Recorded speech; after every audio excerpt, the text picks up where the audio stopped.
যে প্রতিষ্ঠানটি তৈরি করা হবে সেটি সরকারের নিয়ন্ত্রণাধীন থাকবে, সেটি আমরা চাই না। এবং যেটা সরকারের নিয়ন্ত্রণের বাইরে থাকবে এটা উল্লেখিত হতে হবে। তথ্যের সংজ্ঞা নিয়ে ধোঁয়াশা এখনো আছে, সেটাকে খোলাসা করতে হবে। বিস্তারিত জাতীয় স্বার্থ আর সরকারি স্বার্থ একাকার হয়ে যায়। ব্যক্তিগত তথ্যের যে সুরক্ষার যে অধিকারের জায়গাটা সেই বিষয়গুলো উল্লেখ করতে হবে। জায়গাগুলো আমাদের উদ্বেগের ছিল, সেগুলো কিন্তু অপরিবর্তন রয়েছে, কোনো কোনো ক্ষেত্রে আরো বেশি জটিলতর করা হয়েছে আর কি। যেটা দেখা যাচ্ছে সেটা হচ্ছে যে আমরা এই কারণে আমরা যেটা বলতে চাই, প্রথমে হচ্ছে যে এইটির যে আইনটির যে মূল চেতনা জায়গাটা, সেখানে মানবাধিকার এবং আমাদের সাংবিধানিক অধিকার, সাংবিধানিক যে অঙ্গীকার, তার সাথে সামঞ্জস্যপূর্ণ হয়নি। এবং এটা সাধারণত এই ধরনের আইনে বা আমাদের বাংলাদেশের আরো অনেকের ইতিবাচক আইন আছে যেগুলোর মধ্যে আপনার প্রিয়াম্বল যেটাকে বলা হয় প্রস্তাবনা, সেখানে কিন্তু এই বিষয়টা উল্লেখিত থাকে যে মূল উদ্দেশ্যটা কি। মূল উদ্দেশ্য এখানে বলা হয়েছে যে অবশ্যই ব্যবসা বাণিজ্য প্রসার এবং টেকনোলজিক্যাল অ্যাডভান্সমেন্টের সাথে যোগাযোগ যোগসূত্র থাকা ইত্যাদি, পেছনে না পড়ে থাকা ইত্যাদি কারণগুলো উল্লেখ করা আছে। কিন্তু এই আইনের যে মূল লক্ষ্য হচ্ছে যে ব্যক্তিগত মানুষের ব্যক্তিগত তথ্যের সুরক্ষা প্রদান, সেটা কোন আঙ্গিকে, সেটা হচ্ছে যে আমাদের মানবাধিকার আঙ্গিকে এবং আমাদের সাংবিধানিক যে প্রাইভেসির কথা বলা হয়েছে সংবিধানে, সেটার আঙ্গিকে এই বিষয়টি থাকা উচিত।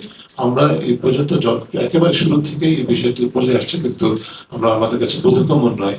এটা একটা আমাদের জন্য এই আইন প্রণয়নের জন্য এটা কিন্তু গৌরবের বিষয় হওয়ার কথা ছিল যে আমাদের সংবিধানিক কথাগুলো আছে, সেটি কেন তারা উল্লেখ করছেন না, করতে চাচ্ছেন না, সেটা আমাদের বোধগম্য নয়। বোধহয় এখানে একটু ভাবা দরকার আছে।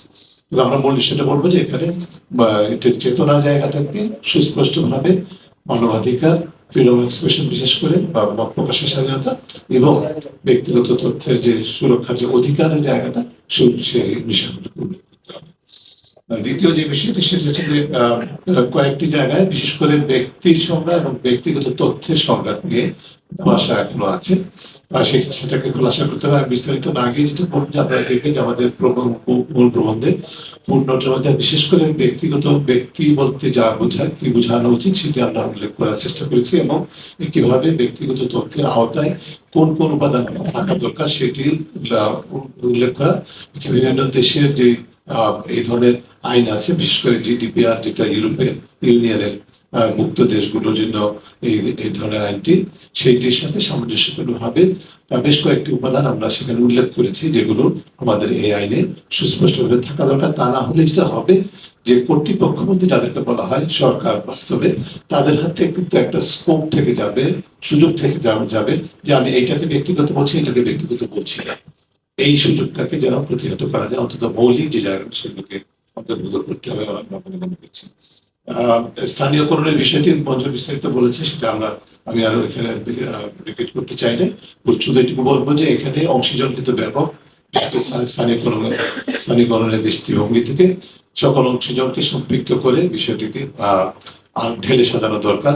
আমরা মূলত মনে করি স্থানীয়করণের জন্য আমরা প্রস্তুত না, বাংলাদেশ প্রস্তুত, আমাদের অবকাঠামোগত সক্ষমতাও নেই, অন্যভাবেও দুর্বলতা আছে। কিন্তু তা সত্ত্বেও যদি সরকার মনেই করেন, তাহলে সমস্ত অংশীজন যারা আছেন তাদেরকে সম্পৃক্ত করে বিষয়টাকে ঢেলে সাজানো দরকার মনে করছি। তৃতীয় যে বিষয়টি সেটা হচ্ছে যে ডেটা প্রোটেকশন অথরিটির নামে যেটা সংস্থাটি তৈরি করার কথা বলা আছে, এখন ডেটা প্রোটেকশন বোর্ড বলছে, আগে অথরিটি ছিল।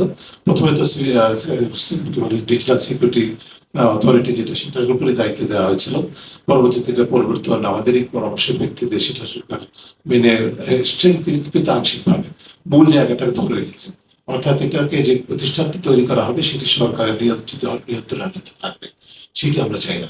পরিষ্কার ভাবে যেটা বলতে চাই তার কারণ হচ্ছে সরকার কিন্তু তথ্যের ব্যক্তিগত তথ্যের ব্যবহারকারী, কাজেই এটা কনফ্লিক্ট অফ ইন্টারেস্ট বা স্বার্থের দ্বন্দ্ব থাকবে যদি এই প্রতিষ্ঠানের নিয়ন্ত্রণ সরকারের হাতে থাকে। আমরা এটাকে একটা কমিশন হিসেবে দেখতে চাই, তথ্য বা ব্যক্তিগত তথ্য সুরক্ষা কমিশন হিসাবে প্রতিষ্ঠা করা অপরিহার্য বলে আমরা মনে করছি। এবং যেটা সরকারের নিয়ন্ত্রণের বাইরে থাকবে, এটা উল্লেখিত হতে হবে। এরপরে জাতীয় নিরাপত্তার নামে এবং যেটা বলা হচ্ছে যে জনস্বার্থে বেশ কিছু সংস্থা বা সরকারের হাতে বাস্তবে ব্যক্তিগত তথ্যের অবাধ অ্যাক্সেস বা অভিগমতা দেওয়া হয়েছে।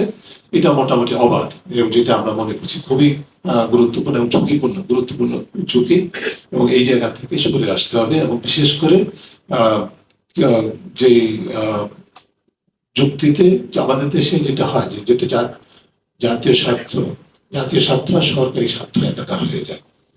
জনস্বার্থ যেটাকে সরকারি স্বার্থ হিসেবে বিবেচনা, বা সরকারি স্বার্থকে জনস্বার্থ হিসেবে বিবেচনা করা হয়।